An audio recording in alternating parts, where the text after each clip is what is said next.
Hello, welcome back. This is Chasing Greater Gems, and I wanted to do a SGC submission video. This is going to be, I'm going to do this as a Pokemon submission, and then following that, I'm going to do a Star Wars submission from the box that you see behind. I just recently put out a video where I opened a Series 1 box of that. I wanted to go in a little more detail because before I made a video that kind of showed the process of the actual boxing. I've shown them where I just kind of flip through the cards, but I kind of wanted to go, at one point I'll show the spreadsheets I use and kind of the math, the formulas that I use to track this stuff, but I don't have a screen capture software that I have set up. I guess Mac comes with one, but I haven't really set it up and thought it out clearly. So I was just going to go through these, and then I actually printed off a piece of paper that has some of the information from the sheet. So this would, all in all, I think is a 12-card submission. When I calculated it, my return on investment, if I'm correct, is going to be just shy of $60 a card. If they sell for what I think they're going to sell for, some of these I don't plan to sell at all. When I did the Star Wars opening, I mentioned that basing solely off of returns, like your return on investment, is kind of a poor way to be a collector, in my opinion. A lot of times I like to go off what I want, and then I pepper in what I think will sell that kind of offsets the expense of being in the hobby. So the first one is, this is a Charizard G level 65. This is actually from Supreme Victors, a Japanese card.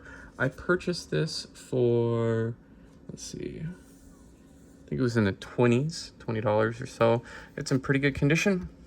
It's got that nice star foil. It's not cosmic, it's just like stars. Goes the full length of the card. It's actually a first edition. If you want to take a look, the condition is actually pretty good. Slight edge wear around. I think I'm going to send all of this to SGC. I really like those tuxedo slabs. I haven't got any of my SGC submissions back yet, but I actually picked up an SGC slab just to look at it because I really want to know what I was getting into. This is the Charizard and Glaceon GX. It's actually a Sun and Moon promo. This I got from the actual Sun and Moon box where you get the playset, I think.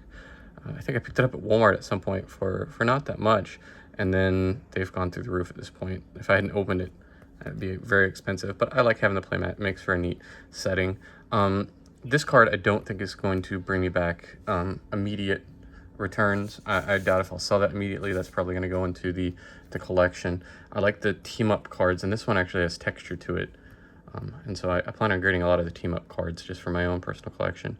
This is an Arceus level 60 Charizard. It's also a first edition. You can see in this lower left-hand corner.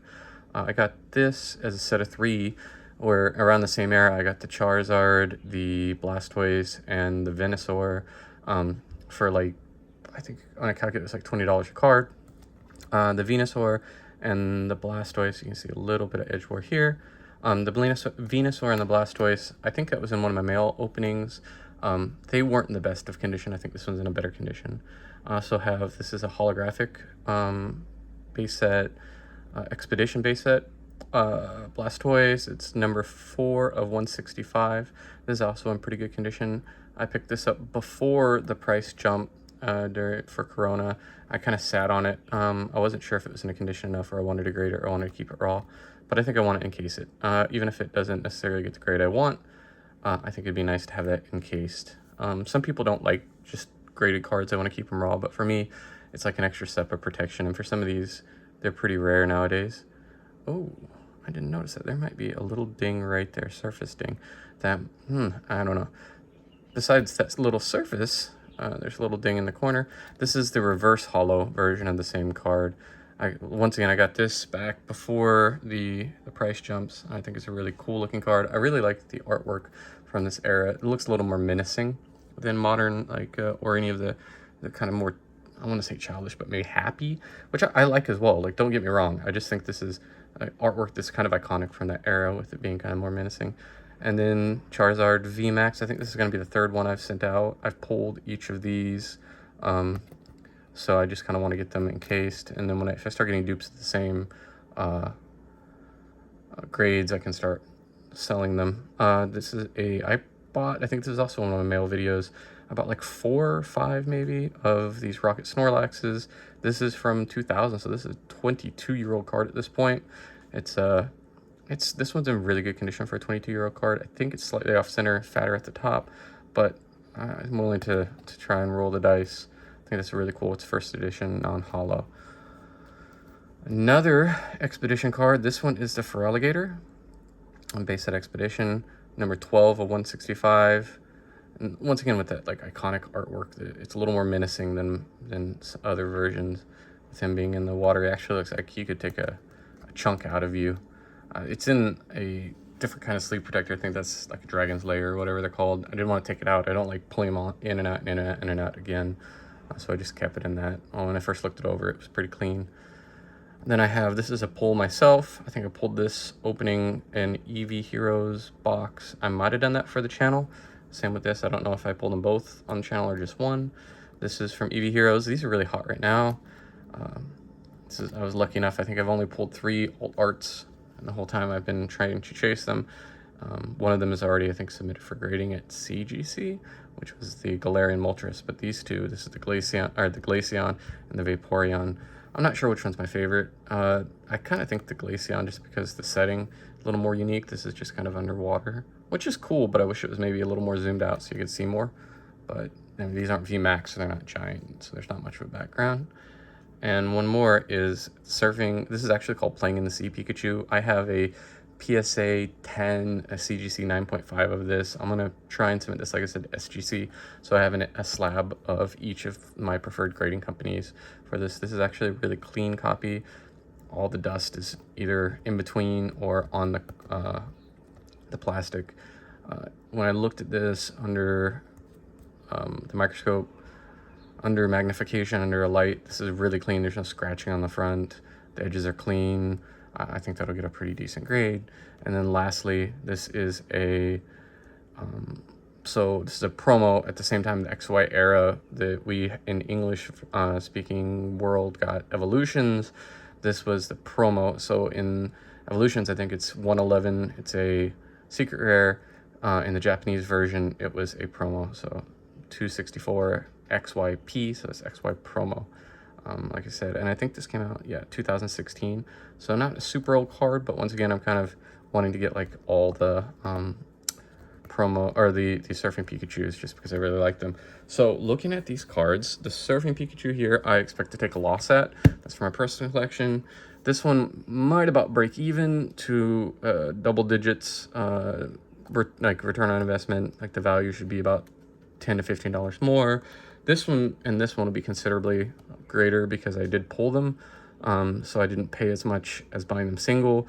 I know there's probably a better way to calculate, but because essentially it's the cost of the whole booster box. So, $100, or I think I got them for like $90 a box. So probably $90 a card, but I don't know how to, I guess, divide it by the amount of cards that are in the box, the value of those cards.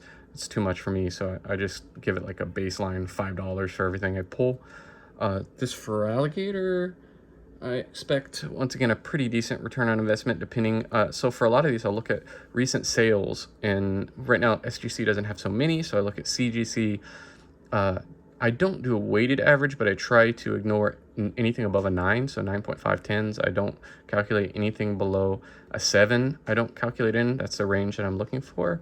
And then I add that up, divide it so I get an average, and then I take 70% of that. So I subtract 30%, so multiply by 0.7 to get about the range that I think it will go for, because right now SGC is selling for about 30% less than PSA.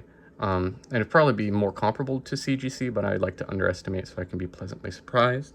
The Rocket Snorlax is actually going to be in the teens. I should probably get like maybe a $20 return for that. For the Charizard, this is another one that, since I pulled it, it should be a pretty good return. I say about $50. The two Blastoises, they are anywhere from like $80-ish return after. So to get that, I take what I paid for it, add in the cost of the shipping, add in the cost of like shipping from the grading company, the cost of grading, and then I also subtract like 12.5%, 13% for an eBay sale, subtract the cost of shipping from the eBay sale, and subtract the 30 cents for the eBay listing fee when it ends, and then I kind of get my return on investment from that. And like I said, at a future date, I'll show all that in a spreadsheet, but I don't know how interesting it is to look at spreadsheets. I like to look at spreadsheets. That's kind of my thing. I really enjoy it. But this is the Arceus First Edition. I think the Arceus First Edition level 60 is going to bring me in maybe $20. This should be, hey, I have this calculated out at a negative $14. So like I said, I think this is kind of a long-term thing. I think as time goes on, the tag team GX will become more and more iconic.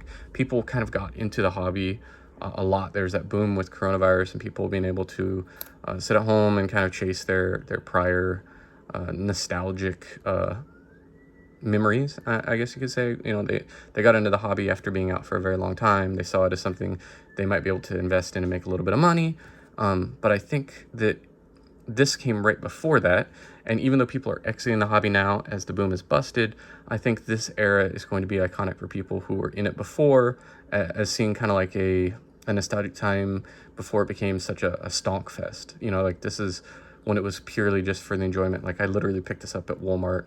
I probably overpaid for it because if I got it on eBay, it would probably been cheaper at the time, but it was an impulse buy to buy I think it was like a set that had Charizard, Venusaur, like the big three maybe, and I got a playmat for it, and like I think I paid $45 to $50, and like that thing is going for in the hundreds now, like over $100 for the set, not for this card. But I think eventually I have some Mimikyu and Gengar tag teams. A lot of those are out. Like I'd like to grade most of those.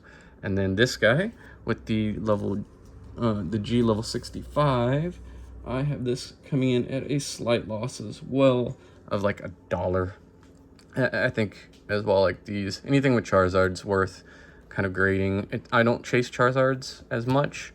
They're not really my thing. I'm more the Surfing Pikachu. I like Alakazam, like Hypno, but I'm not one to just say, oh, I don't like it, so I'm not gonna to chase it, because not chase it, but buy and then turn around and maybe sell it more than I would some of the other cards that I really enjoy, because people do enjoy these. These are high chase cards for a lot of people, and for this, it's a Japanese first edition, and I think the value will only go up as those are destroyed in sets. And a lot of times, the way I think about it is, I have this, if I encase these, send them to SGC, send them to CGC or PSA when the levels get more cost effective, that is locking in the condition of the card. I know some people say it's too subjective, but I think it's way locked in the condition of the card. I can set that then in my cardboard boxes, and I know that card is always going to be valued at the grade that this card received.